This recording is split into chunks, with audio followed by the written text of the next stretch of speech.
আমরা তোমাদের মধ্যে থেকে 3 থেকে 4 জনকে প্রতিনিধি হিসাবে আমরা নিয়ে যাব, আমি সহ কথা বলবো, আমি পাশে থাকবো। তোমরা তোমাদের দাবি তুললো বা তোমরা পিটিশন দিচ্ছ, আবেদন দিচ্ছ, সেটার কী ফলাফল বা কোনো ব্যবস্থা নিচ্ছে কিনা বা একটা তো ফলাফল দিবে বা জানাবে, সেটা জানি আমরা। জানাইছিল যে তোমাদেরকে আমরা 24 ঘন্টার ভিতরে জানাবো। 24 ঘন্টা এই যে জানাই নাই, এই জন্য তো আমরা 24 ঘন্টার পরে 48 ঘন্টা হয়ে গেছে। এটা আমরা চাই যে 2 মাস গ্যাপটা পড়ছে, আমাদের হোম টিউটরে ছিল না, আমাদের school college of, university of, সব কিছু অফ।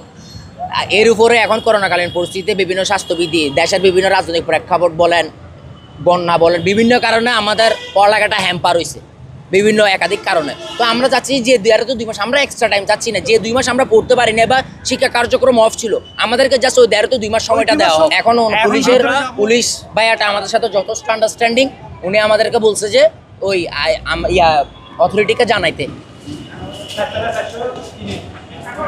আমরা সমস্যাটা ছাত্রদের যে ইস্যুটা সেটা আমরা আমাদের ঊর্ধ্বতন কর্তৃপক্ষকে জানাতেছি, এবং যেহেতু আসলে এটা উচ্চশিক্ষাটার বিষয়টার সাথে আমাদের এদের পরপরে যে উচ্চশিক্ষার ব্যবস্থা আছে সেখানে কোনো ইউনিভার্সিটি জড়িত, এটা আসলে পুরোপুরি সরকারি নিয়ন্ত্রণ নাই। আমাদের যে সেশনগুলো কাজ হয় সেখানে আসলে জুনের পরে যদি পরীক্ষা পিছিয়ে দেওয়া হয়, তাহলে আসলে পরবর্তী পর্যায়ে নেক্সট সেশনের সাথে কিন্তু সময়টা খুব ক্লোজ হয়ে যায়, এবং বিশ্ববিদ্যালয় কর্তৃপক্ষ এটা সহজে অ্যাকসেপ্ট করতে চায় না।